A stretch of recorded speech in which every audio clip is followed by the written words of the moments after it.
Welcome to the Film Geezers podcast.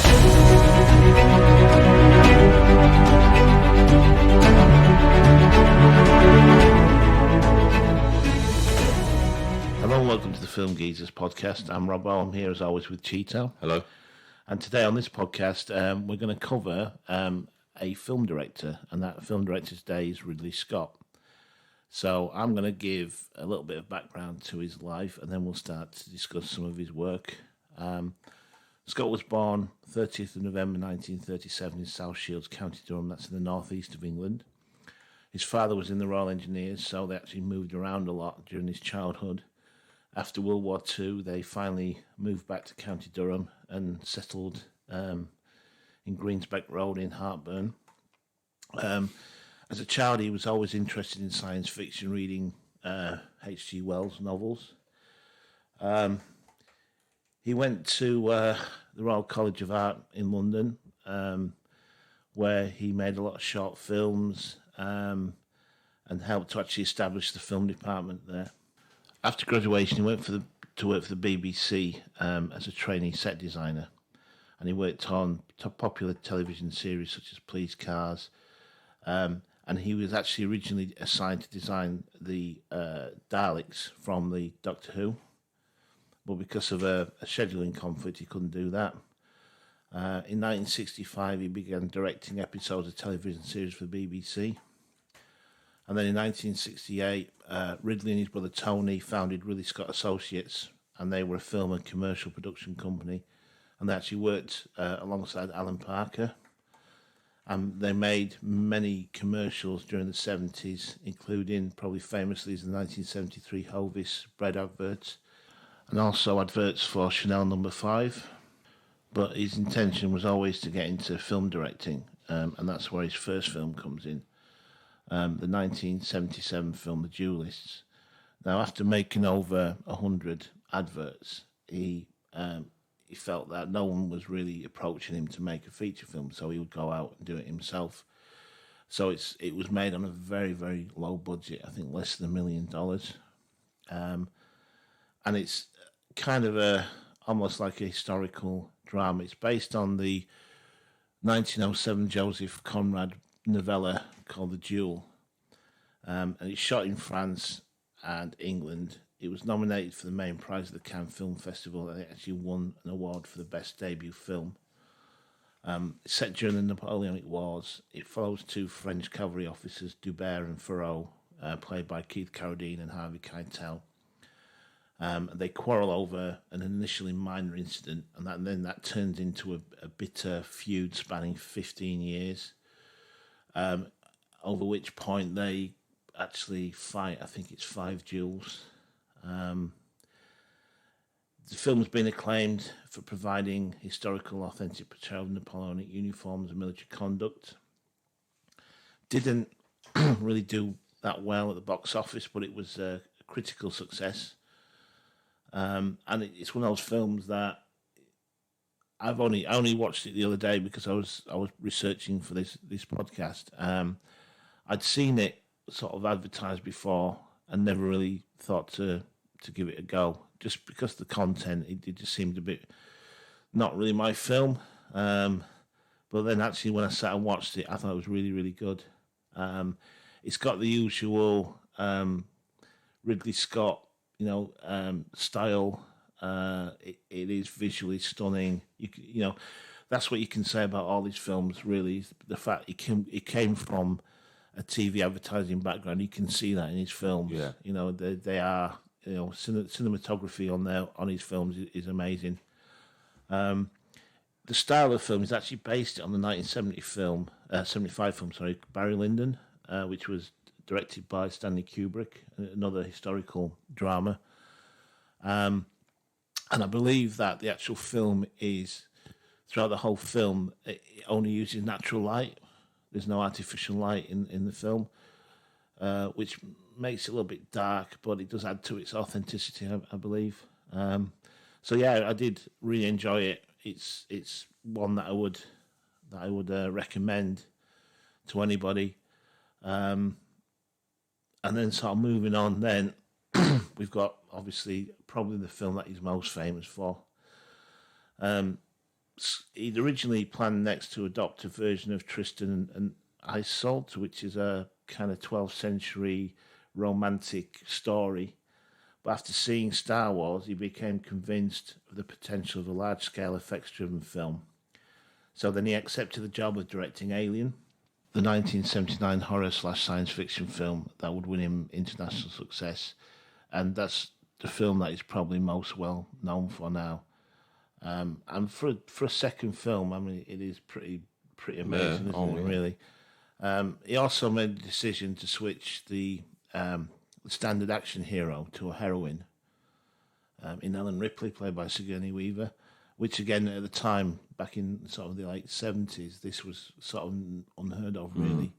But throughout his career, he's never been averse to casting strong women as a hero.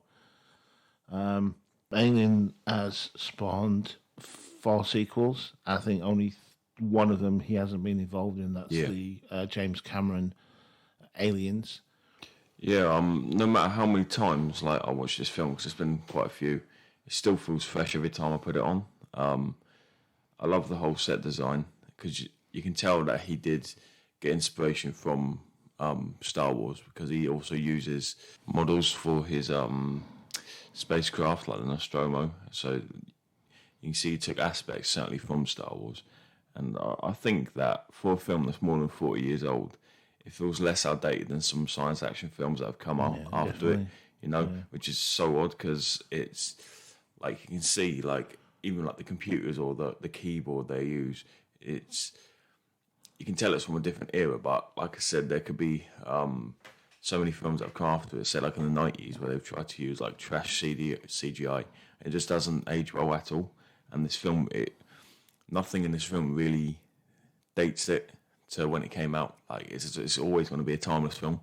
And I think that's not just a coincidence. I think Ridley must have done that on purpose. And of course, I love the whole cramped aspect of this film. It's almost like you can feel every emotion the characters are feeling, and that's because of how cramped it is. It's like you're actually in the film there with them. And all I've got to say is there's an elite tier of films, and then there's a tier above that, masterpieces, where there's no cons to this. And I think this is literally a masterpiece. Like, there's nothing, no bad aspects that bring this film down at all. Just the writing, the characters. I think they picked the right actors. They picked very good actors, didn't they? Obviously, it's got one of the best jump scares of all time, one of the most iconic ones, and one of the best villains of all time as well. You think with a person, there's always going to be that aspect where they are only human, and you can overpower them. Where a huge xenomorph, it's just you're dead basically, isn't it? But yeah, I'll put this above the elite category into that masterpiece, and this is genuinely one of the best films ever made. So, and certainly one of Ridley's best. So, yesterday I was trying to think, because I remember years ago, I remember watching an old sort of 1950s black and white science fiction film. Yeah. And I finally found what it was, and it was called It, The Terror from Beyond Space. Yeah. And it was made in 1958. So if I read you a little bit of the plot, see if this sounds familiar. In 1973, a nuclear-powered spaceship blasts off from Mars for Earth, bringing with it the sole survivor of the first mission. He's suspected of having murdered the other 9 members of his crew for their food and water rations. He denies this allegation, saying that the crew were killed by a hostile humanoid life form. The commander is unconvinced and makes sure that Carruthers is constantly accompanied by another member of his crew. While the ship was on the Martian surface, an emergency hatch had been left open, allowing the creature easy access. The crew, at least at first sceptical that something crawled aboard while they were on Mars. However, when one of the crew members investigates odd sounds coming from a lower level, he is killed and his body hidden in an air duct. Yeah, it sounds very much like a bit like Alien. Yeah. Do you reckon Ridley may have taken? Well, there's a possibility that Dan O'Bannon, who wrote the screenplay, he wrote the screenplay, possibly saw this film and used that as kind of to base the film on, because that's essentially what happens in the film. We haven't actually discussed the plot. Is that a deep space ship called the Nostromo? The crew are in a hypersleep, and they're woken out of hypersleep to investigate a beacon on a planet. And they initially think it's a distress beacon, or to asking people for rescue. So they land on the planet. A team goes out to investigate. They come across an alien spaceship, and inside this spaceship is these egg-type things. And while one of them's kind of looking over this egg, something bursts out and attaches to his face. They drag him back to the spaceship, and initially Ripley, who's in charge at the time, refuses them access because they think, well, it's going to, obviously, they don't know what this creature is. It's going to contaminate the ship. But the science officer, played by Ian Holm, actually overrides that and lets them in. And that's kind of how the alien gets on board the spaceship. I don't really want to spoil it too much because there may be possibly people out there who haven't seen it. But it is that kind of, they're battling this unknown thing. It's a massive spaceship, a lot of dark areas for it to hide in. It picks them off one by one, doesn't it? Yeah, but I know that's a common like subgenre of film nowadays. But this is like the granddad of them. This is it wasn't necessarily the first one, but it was the first one that done it right. And it's one of those films where it doesn't. Sometimes a film can be good, but this film is just so paced well, and it's not a slog at all to get through, and it's just a pleasure to watch it the whole time, even though there's people dying and stuff. It's just, I can't really explain it. Like I said, it's just something about this film that you don't feel like you're. It's odd. You don't feel like you're sat down for 2 hours or whatever watching this film. It's just, it goes by so quick. It's the suspense. Yeah. That's what it builds. Paranoia as well. There's like Cheeto said, there's lots of jump scares. There's a scene that involves somebody going into the air ducts, and they're tracking this person, and then they suddenly see another blip on it, and it's the alien coming up behind them. So that kind of, even though it's happening off screen, it does still build the tension there as well. And so, like I said, when you're in the air ducts, you can feel the crampness and the tension that the characters are feeling. It's just, well, you're so up close. It's a personal film because you're up close, personal with the characters. And I mean, like we said, for a second film, Ridley definitely set the bar high, and it just goes to show that he's made films since then that have lived up to what Alien did as well. That just goes to show how great of a director he is. But definitely, I mean, you look at all the directors, they tend to take a couple films here and there, and then they get a breakthrough film maybe 5 years down the line or whatever, 10 years, and then they that's their proper career starting. But for a second film, and this is the thing, the Duelist and Alien, they're totally different films, aren't they? Yeah, definitely. Yeah. It's got the same style, yes, but but that's true of a lot of his films. The fact that they're not kind of in a single genre. No. He's not afraid to try different things. And like you were saying, there's a lot of directors who have success early on. They might have a great first film, but then just go on to maybe not hit the heights. Repeat that success. Where Ridley Scott's done that, hasn't he? So but literally, Alien is I think for both of us one of the best films ever made, isn't it? Yeah. So he was involved in the 2003 restoration re-release, which was the director's cut, but he wasn't happy with that. He felt that the original was pretty flawless, and that the additional material was just used as a marketing tool just to sell it again. Just didn't need it, did you? No. I mean, it's okay, I think, introducing it to a new audience, but you don't need to sort of gimmicks of that kind of director's cut type thing. But then, he went on 1982. He was actually initially working on a film adaptation of Dune.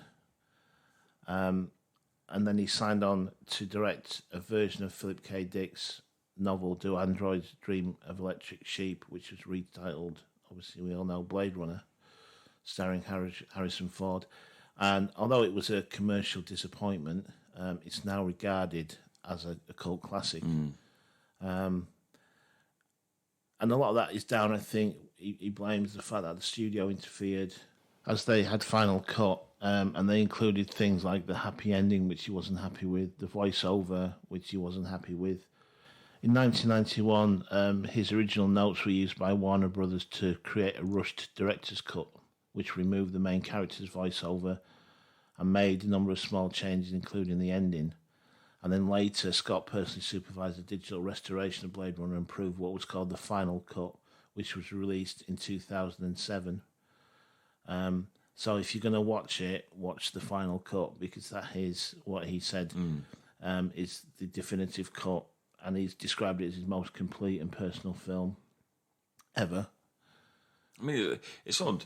I love the way in which no one can really define. Like, of course, there's this film has genres, but no one can really define the genres of Blade Runner. Is it a neo-noir? Is it a sci-fi? Is it an action film? It almost dips into all of them, doesn't it? And I mean, it's very neo-noir in the way that it is that kind of classic, almost 50s detective story. Yeah. And a lot of the motifs, you look at the way Decker's dressed, and that is very much 50s inspired. But then obviously it's set in the future, so it's science fiction. It's just... it was actually set in the year 2019. Yeah, it's just come and go on. But, yeah, I think if sometimes films can be, like, they can be a bit strive to do too much, like trying to dip into all these genres, but it works, doesn't it? And, I mean... it's a complicated film, and some people may find it a little bit slow in parts, but... you just, if you stick with it, I think you will. You may need 2 or 3 viewings of it to just appreciate what you're watching. And I tell you what, it's an amazing. Like I said, it's mental how when he came out with Alien, his next film was Blade Runner, and that could stand up to Alien, couldn't it? You know what I mean? Because a lot of people do consider this one of the best sci-fi films of all time, and it's got such a we can talk about the genres, but it's got such a distinct style, doesn't it? To it. Yeah. It's like that. It almost started off a new subgenre. What's it called? Is it like cyberpunk or something? Is that what it's called? Yeah, something like that. And it's been replicated many, many times since. But you don't do better than the original, do you? But it's got such a distinct style. And once again, it's a Ridley film, and I think also the monologue as well. Yeah, I mean, the plot is where the Tyrell Corporation, they're producing what they call replicants, which are genetically engineered humans. But because of some issues they've been having with emotional control, they're designated for off-world use only, and they're used for like mining and other sort of hazardous jobs because they're built to be more human than human, so they're stronger, more intelligent. What they do lack is they lack any empathy. And so the only way to actually to find out who is a replicant is to subject them to a test, which tests their reaction to empathy. But saying in the latest model, the actual replicants will eventually learn empathy and will be undetectable. So that's why they're built with like a 4-year lifespan. And like I say, they're emotionally unstable, so they've been given fake memories to try to make them more controllable. But the film starts with 6 replicants. They escape from this mining colony, make it down to Earth, and they cause some trouble. I think one of them gets killed. Harrison Ford plays an ex-police officer who's asked, the old, typical old trope of he's asked to come back to a unit called Blade Runners, who are dedicated to tracking down and essentially killing what they call retire, but it's killing replicants. The leader of this group is Roy Batty, played by Rutger Hauer, who I think is really the standout performer there. Yeah. Again, he's one of those, he only appears on screen for a very short amount of time, but his performance he does really steal the scenes from Harrison Ford. It's almost Shakespearean, isn't it? His performance. But what they're trying to do is they're trying to get to meet Tyrell to try to extend their life. And when they finally do, he said there's nothing that he says there's nothing we can do to extend your life, and so he ends up killing Tyrell. Decker kills all but Roy Batty, and the end of the film is this chase along the rooftops. And I'm going to spoil it here, but it is pertinent to the film. Yeah. Decker's jumping from one roof to another. He slips. He's hanging on. Roy Batty jumps across. He stood above him, and you think he's going to just throw him off the building, but he doesn't. He grabs him and he helps him onto the building. He goes and sits down. He gives this fantastic monologue, and One of then the best, yeah. he just then dies. I mean, it's very ironic because the most humane thing about this movie is a replicant saving Deckard, isn't it? Yeah. Yeah. And it throws up all these kind of philosophical arguments about human, what is a human, what makes a human a human. Doesn't answer any questions, but it is, and I think that's kind of why people maybe weren't so sure about the film. Yeah, because it is a little bit complicated.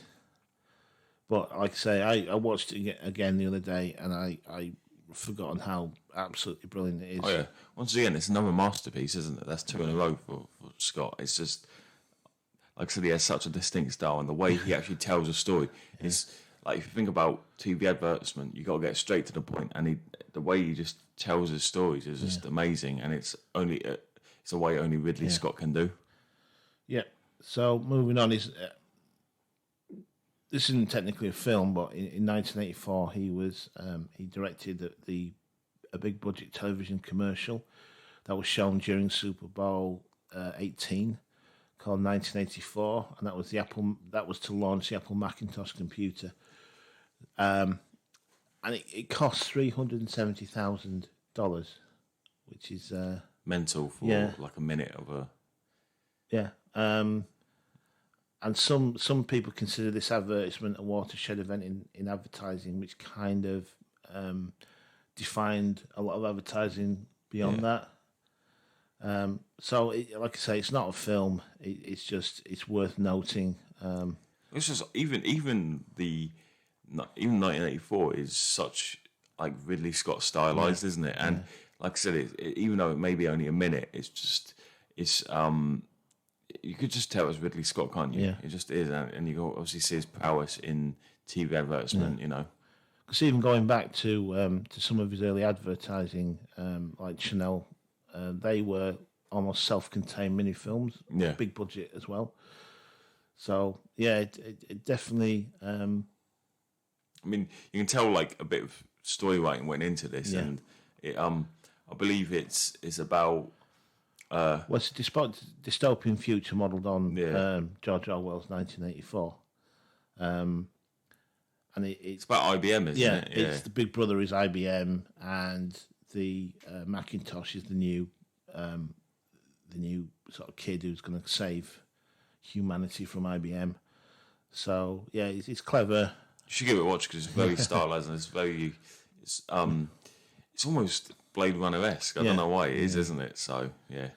So moving on, we're not going to go into detail about every film that he's done. 1985, Scott directed a film called Legend, which is a fantasy film, kind of set on like a once upon a time fairy tale type world of a princess, unicorn, and goblins, and it actually starred Tom Cruise in probably one of his earlier films. Mia Sara, Tim Curry. Like I say, we're not going to go into great detail on that. But it was a major commercial failure. But again, one of those that's gone on to be a cult classic. After that, 1987, he directed a film called Someone to Watch Over Me, which was a romantic thriller, which kind of goes against everything he's sort of done before. Starring Tom Berenger and Mimi Rogers. Again, not going to go into massive detail over this because it wasn't. I mean, it actually lost money at the box office. But the next film after that was 1989's Black Rain, and I think you've got some notes about. No, it's just I like this film. I think that Michael Douglas and Andy Garcia as our two main characters really good, and I like the plot as well. It's about them tracking down a Yakuza member who escaped when they were going to take him to a prison in Osaka, and once again it's very stylized, and you can tell once again it's a Ridley Scott film, even though it's totally different to anything he'd ever done before, and that's just testament to him. And that is Ridley Scott all over. Even though he branches out into different films, different styles, different genres, you can tell overall it's a Ridley Scott film, can't you? Yeah.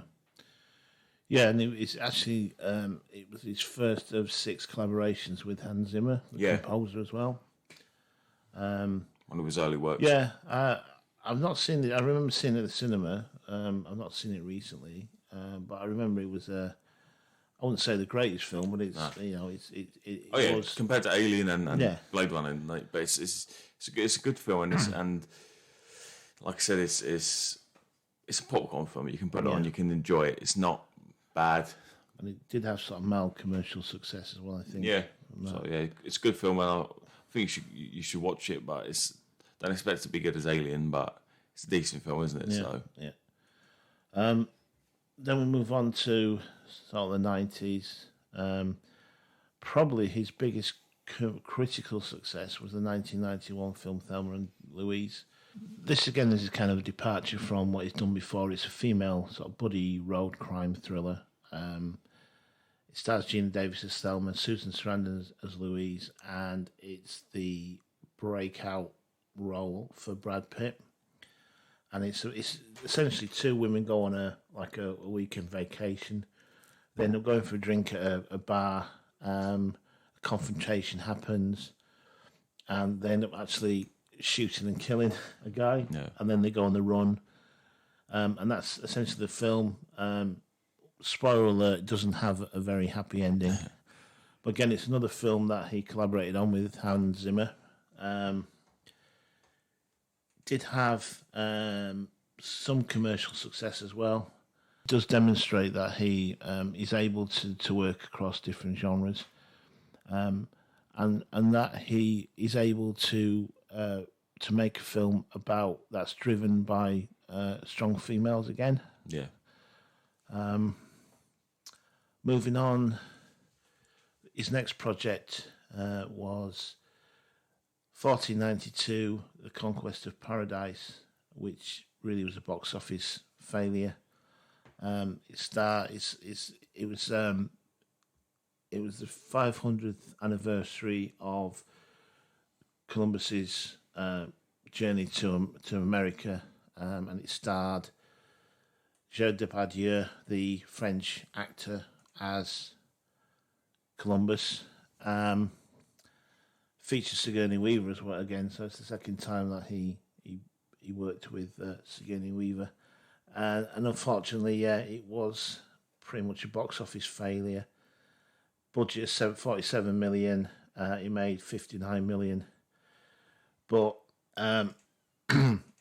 interestingly enough, there was another film made about Christopher Columbus, which probably fared about the same. So neither of the Columbus films actually were a box office success. And because of that, he didn't make a film for another 4 years.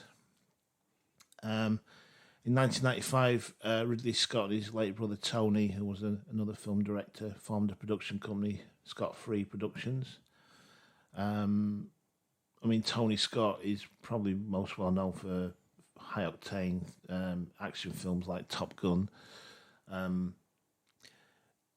That was the first film that they produced, and it's one called White Squall, which again is not one I was familiar with. It's a 1996 disaster survival film. It's a coming-of-age film in which a group of high school and college-age teenagers sign up for several months of training aboard a sail ship and travel around the globe, and they run into a storm. It stars Jeff Bridges in the role of the captain, and it's based on the 1962 book The Last Voyage of the Albatross. So again, it's not It's not a film I'd ever heard of before. No, me either, to be and fair. I've not actually seen it. Again, it wasn't commercially successful. From a budget of 38 million, it made 10 million. It is worth noting that every film that they made after, including White Squall, was actually made through their own production company, Scott Free Productions. One of which was the 1977 war drama film starring Demi Moore and Viggo Mortensen, G.I. Jane, and it tells a fictional story of the first woman to undergo special operations training similar to the US Navy SEALs. It received mixed reviews. Moore's performance received criticism, and she won the Razzie Award for Worst Actress. And it also performed poorly at the box office, grossed $48 million on a $50 million budget. I don't know why. I remember it was a decent film. I think the storyline was good. And once again, it's another strong female-driven character. Moving on to the 2000s, and I think this is probably one of his best periods. Yeah. Obviously, the first film of the 2000s was the 2000 film Gladiator, which was going to be his biggest critical and commercial success. I mean, it won 5 Academy Awards, including Best Picture, Best Actor, and he was nominated again for Best Director, but didn't win it. What can we say about... Once again, it's another masterpiece, just let's get that out of the way. It also started a bit of a collaboration with Russell Crowe, didn't it, as well? Yeah, it did, yeah. And it really did fire Russell Crowe into that A-list celebrity status, didn't it? Definitely, yeah. Because I think the film prior to that was The Insider he made with Al Pacino, for which I think he put on about 60 pounds in weight. Yeah, and he had to lose and all, he had to didn't lose all that for Gladiator. But yeah, this is always going to be on my list of favourite films, I think. Yeah. Again, it's visually stunning. It's the story is strong. It's one of those historical epics, but it's kind of based on some of the characters are real. Yeah, did exist. Some of the events did happen as well. But like I say, another collaboration with Hans Zimmer for the score. Yeah, it's a truly beautiful score, isn't it? Yeah. It's one, like I said, it's one of those films where how can you say something about it that's not already been said? Like I said, it's just certainly one of Ridley Scott's best films, and like we said, the cinematography is beautiful. He filmed it parts in England, but he also filmed it in Spain as well, didn't he? Well, it was actually in North Africa and Malta that they filmed it. They actually had to build, I think it was a segment of a Colosseum. Segment of the Colosseum in Malta. Because the story is Russell Crowe, he plays a Roman general. They finally had their last battle against the Germanic tribes. Marcus Aurelius, who was the emperor, played by Richard Harris, he's dying. Maximus wants to go home back to his farm in Spain. Marcus asks him to stay on. After he dies, he doesn't want his son Commodus to inherit the emperor or become emperor because he doesn't feel that he's a good man, a just man to do it. So he asks Maximus to become protector of Rome and to return it back to the Republic. So Commodus overhears this and actually kills his own father. And then he asks for Maximus's hand, and Maximus, suspecting that Commodus had something to do with his father's death, refuses it. So Commodus orders that Maximus be killed.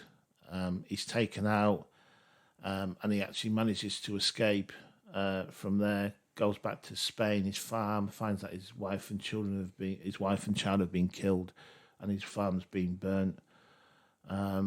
He then finds his way into gladiator school in northern Africa, being run by an ex-gladiator, Oliver Reed. As part of the celebrations to celebrate the life of his father. Commodus organises weeks and weeks of games, including gladiatorial combat. So that allows Maximus to come back to Rome. Where he meets Commodus, and I think I don't really want to spoil it because I think we've gone into this film. It's a revenge flick, yeah, isn't it's basically a revenge film. Commodus is on our list of most evil villains. He's a villain really where good performance. Yeah, it's a brilliant performance. I believe Joaquin Phoenix won Best Supporting, didn't he? I think he did. Yeah. I mean, he totally deserved it because this is one of the films where you physically hate the villain, don't you? Yeah, and you actually to get hate out of someone must be a brilliant performance. Again, it's not a happy ending. If I want to spoil it, it's like a bit bittersweet, isn't it? Bittersweet, yeah. But there are rumours about a second Gladiator film. Yeah, I've heard that. Directed by Ridley Scott, and starring Russell Crowe. Yeah, so we'll have to wait and see how they get out of that one. But yeah, just to sum it up, Gladiator is like I said. There's 3 films that Ridley's going to be known for, and it's Alien, Blade Runner, and Gladiator. And like I said, Gladiator is one of my favourite films of all time. I think it's one of your favourite films. Yeah.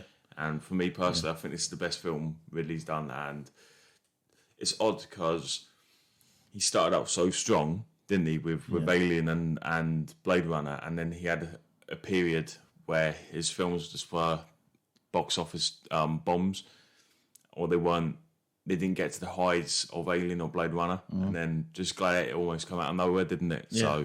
But yeah, definitely one of my favourite films of all time. Okay. Next film he made was in 2001. It was the film Hannibal, starring Anthony Hopkins as Hannibal Lecter. This was the sequel to The Silence of the Lambs, and it's about set 10 years after that. Silence of the Lambs, obviously, Hannibal Lecter escapes. And he winds up in Italy. Not going to go into great detail with that.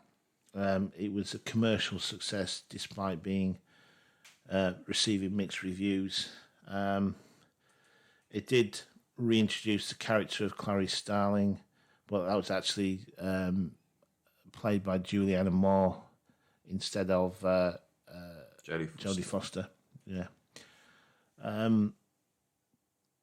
Scott's next film was the 2000 film Black Hawk Down, which again is one of my particular favourites. Yeah. It's loosely based on real events. It's based on a non-fiction book of the same name by journalist Mark Bowden, and it's about the US military's 1993 raid in Mogadishu. And it's an ensemble cast. You've got Josh Hartnett, Ewan McGregor, Eric Bana, Tom Sizemore, William Fichtner, Sam Shepard, and Tom Hardy in its first film role. It won 2 Academy Awards, one for Best Film Editing and one for Best Sound. It's set in Somalia, which is under civil war.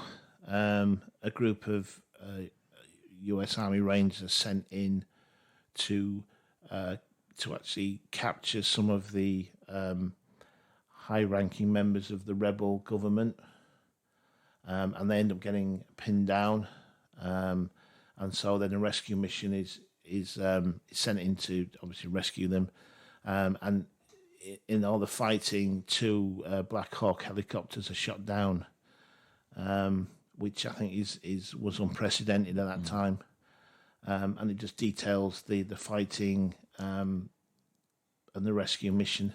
I think it's one of the most real war movies ever made, isn't it? I mean, it puts you right in the action, doesn't it? Yeah. It literally makes you feel like you're there. And again, it's visually stunning. You can see it's a Ridley Scott film, and again, it's a favourite film. Yeah. I remember watching a documentary about the real events, and it does kind of stick to the real events. And there are some, when you're making a historical drama like that, you do have to take some liberties. So, some characters are consolidated into a single character, because else you'd have like a film with 300 characters. Yeah. And that'd be difficult to follow. But again, it is entertaining. I think it's got appeal if you like action films, if you like war films. It's got that sort of cross appeal as well. Anything else on that? That was just once again it's a it was a perfect film. Obviously, after coming after Gladiator, it was really it had to live up to that being his next. Obviously he had Hannibal, but then he brought it back from Hannibal, and he made a really good film in Black Hawk Down. So yeah, give that one a watch. Yeah. The next film is the 2003 black comedy Matchstick Men, and it stars Nicolas Cage, Sam Rockwell, and Alison Lohman. And it's basically about a group of con men. I won't go into too much detail on there. Again, it didn't do very well at the box office. It basically made its budget back, and again, it was okay. It's got an average rating of 7 out of 10, so it's not a bad film. It's worth watching. It's one of those that I didn't realise it was a Ridley Scott film till I saw the credits, because it's not. Yeah. It's not immediately his style recognisable as a Ridley Scott film. But again, it's worth watching. In 2005, he made the modestly successful again Kingdom of Heaven, and it's a film about the Crusades, and it stars Orlando Bloom. It's set during the Crusades of the 12th century. A French village blacksmith, played by Orlando Bloom, goes to aid of the King of Jerusalem in its defence against the Muslim Sultan Saladin. Again, it's visually stunning. You can tell it's a Ridley Scott film, but it didn't. It wasn't so successful at the box office, and it wasn't critically well received either. Scott's next film was his second collaboration with Russell Crowe. It was A Good Year in 2006, and I think it's his first romantic comedy.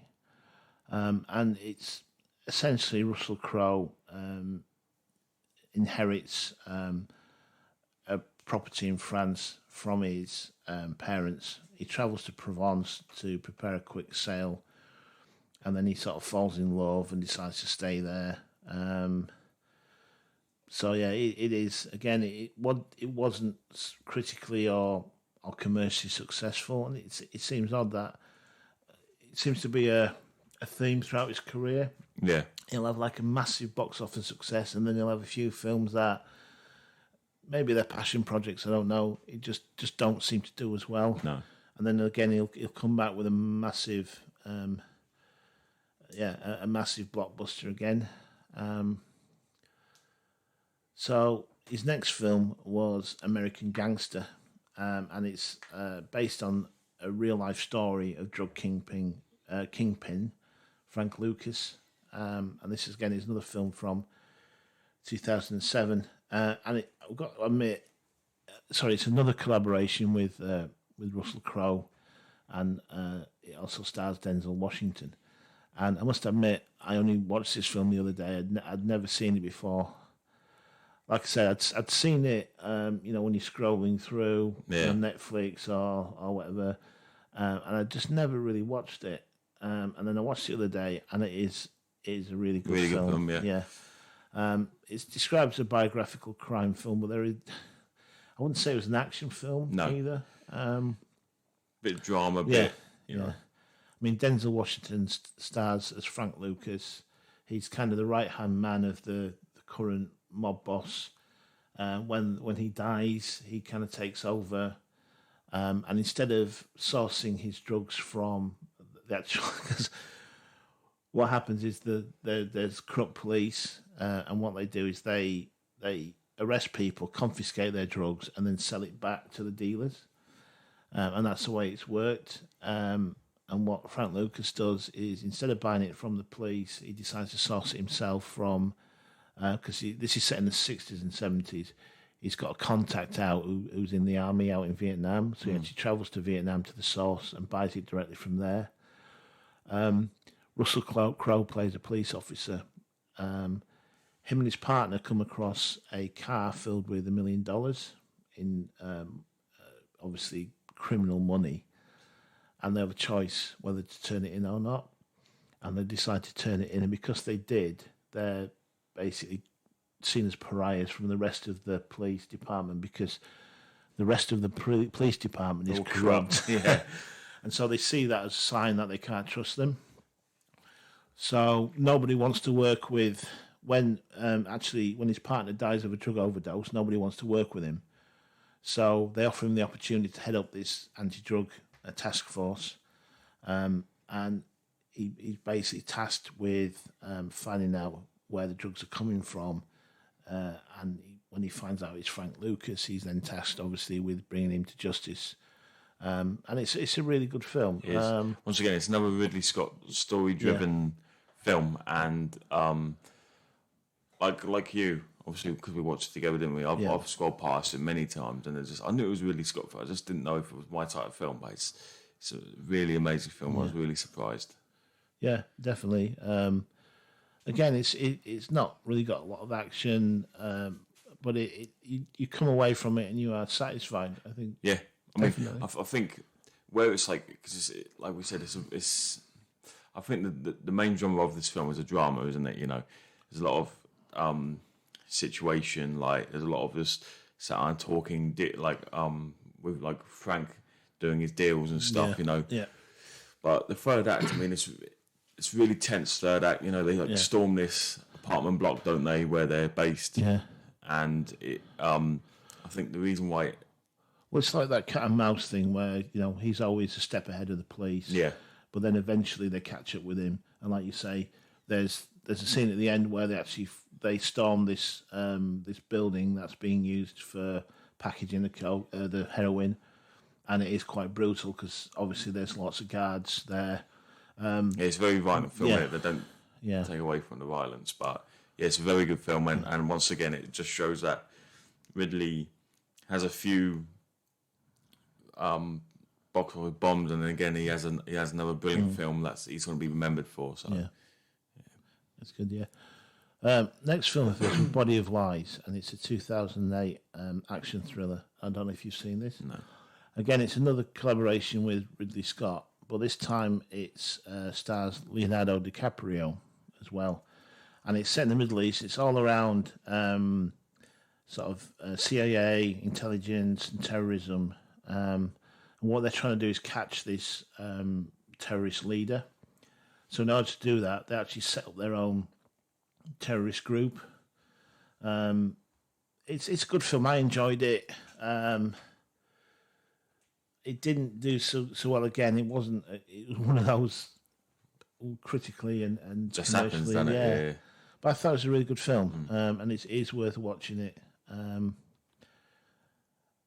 So the next one was the Robin Hood, which I think was a decent film, good adaptation, but I don't know what you can do with Robin Hood that hasn't always been done before. You're always going to be telling this really the same story, aren't you? Yeah, and I think what made it really not so good was Crow's kind of accent throughout the film. He changed his accent, and I think that was kind of a little bit distracting. I remember him once walking out of an interview where he was asked about his accent, and he ended the interview and walked out. So, but again, like I say, you can't really say a lot about Robin Hood. Is Robin Hood? Yeah, everyone knows the story, doesn't they? I mean, it was a Ridley Scott film. It was shot really well. It was cinematography was great, but it's just another Robin Hood film. Yeah. So, So his next film was the 2009 Prometheus, which was his sequel to the Alien film, or prequel, sorry, isn't it, to the Alien films, and that stars Charlize Theron, Michael Fassbender, and Noomi Rapace. I'll tell you what, is I've only seen this once, I think. Well, this is the thing. It came out in 2009 that Ridley Scott was, because with the Alien franchise, obviously James Cameron did two, and that the first two are considered classics, aren't they? Yeah. And the other next two, that just did that. They were absolute box office bombs. They were terrible, and they almost tarnished the Alien franchise itself. Yeah. And in 2009, news came out that Ridley Scott was doing a prequel, and you think, oh, prequel to Aliens, and it's Ridley Scott. It's his baby, isn't it? It's his creation. Yeah. And it came out in 2012, and I tell you what, this film isn't good. I mean, it's not a bad film. If you take away the whole alien aspect, it's a good film, but it's not an alien film because it goes into all this ideology, and I think he tries too hard in places. I mean, you can see there's alien aspects in it. You can see the eggs, and it's Michael Fassbender plays the I think it's the droid.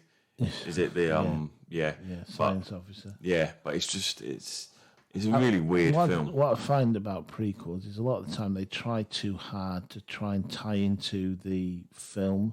Yeah, the sequel of that. It goes, like I said, it goes into all this ideology, and you think Alien. What makes the first two really successful is that they're simple and they execute it well. And this film, when you have a simple film, it makes it easy to execute. And like this, Prometheus, like I said, I think just Ridley tried too hard, and he tried to be. It's not his style to be this ideology, put all this ideology in his film. He's straight to the point. Like I said, he's come from a TV advertisement background. Like it's straight to the point. But this is just he almost beats around the bush to what actually is the Alien story. And yeah, in my opinion, this is just not a good prequel film. Like I said, it's not bad. If you take away the Alien bit, it's a decent film. But yeah, it's not a good Alien film. And I've only seen it a couple of times, and it's not one I'll watch again. So, okay, yeah, I agree. Yeah, his next film was the 2013 crime thriller, The Counselor. I've got to admit, I've not actually seen this. No, me either. It's written by Cormac McCarthy, and it stars Michael Fassbender. And it's about a high-level lawyer who gets involved in drug deals in Mexico-Texas border. Like I said, I've not really seen it, so I can't really comment. It's one that I was going to watch the other day. But it's not on anything, is it? No, I couldn't find it on anywhere to watch. Looking at it, it was a moderate success at the box office. It didn't, it's got like a 4 out of 10 rating, so it wasn't, again, another not a great film of his. Again, it's not one that I've particularly heard of either. Which sometimes that's often telling if there's not a lot of marketing around it. His next film after that was Exodus: Gods and Kings. It's a 2014 biblical epic, and it obviously deals with the exodus of the Hebrews from Egypt, led by Moses. Again, I haven't seen it. I'm not a particularly big fan of that genre. No, me either. The film. It wasn't, again, a box office success or a critical success. I don't really remember getting much media attention. Again, it's one of those that really didn't get a lot of media attention. So, his next film after that was a return to the science fiction genre, and that's The Martian in 2015. And it stars Matt Damon. And it's essentially about a mission to Mars where Matt Damon's character gets stranded after the rest of his team are killed.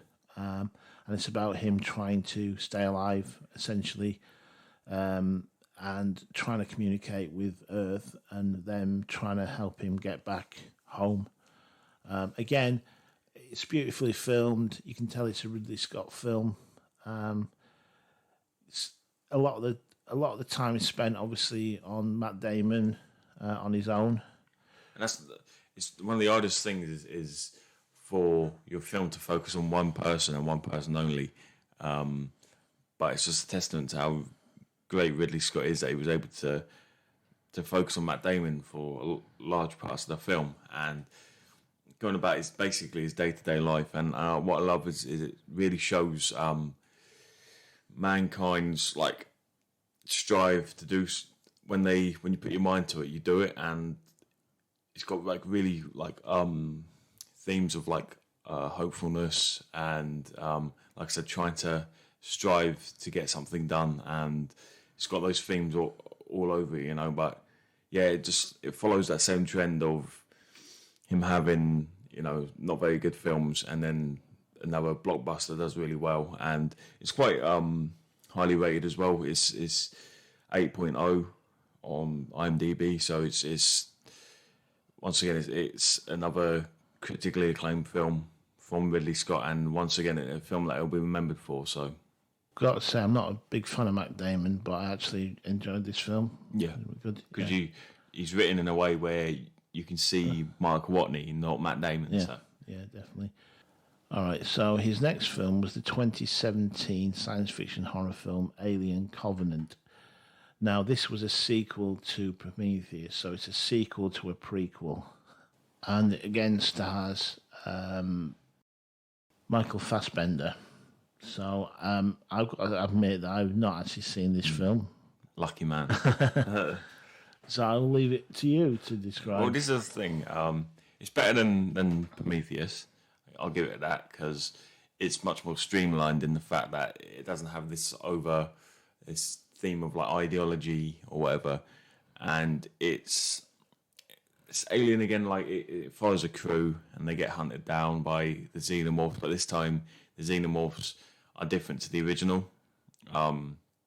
They're like, obviously where it's a prequel, they're a bit the xenomorphs fully evolved in Alien 1979 one, obviously where it's set in the future compared to this film, but yeah, it's a different xenomorph, so it's a different challenge, but it follows some of the same themes as the original Alien, but it's just like that mid 2010s schlocky action, and it just is that as well. It's I think it relies on carnage. I like the word carnage candy, where it show as much violence, show as much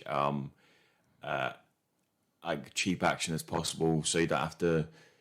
It's not got like the smart writing as Alien did. It's not got the same atmosphere. Because if you think about it, the original Alien based the whole film on its atmosphere and the tension, where this doesn't have any of it. Like I said, it's really schlocky 2010s action that you'd expect from a much lesser director than Ridley Scott. But yeah, it's not a good film. Like I said, I can watch this one. I'll put on is if I'm not in the mood to watch some like really brutal drama, you can put it on, have fun with it. It's better than Prometheus, but like I said, it doesn't go quite into the ideology, because I think he got a bit of hate for that because it didn't make sense in Prometheus. But it's a bit better. But I regretted going to the cinema to watch this because it wasn't very good. So okay, so we'll move on to his sort of last film that he's made.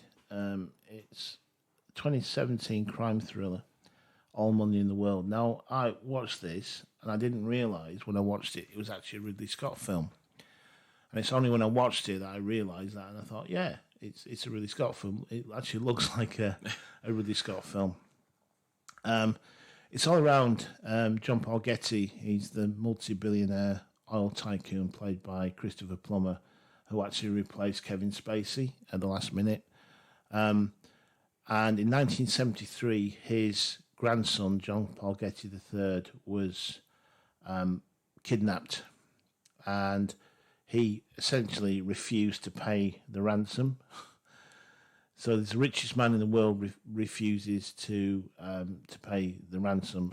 It stars Mark Wahlberg, who is kind of an advisor of the Getty family, and he is essentially tasked with finding the kid. Or he actually, sorry, no, he isn't. He actually promises the kid's mother that he's going to get him back and he's going to find him.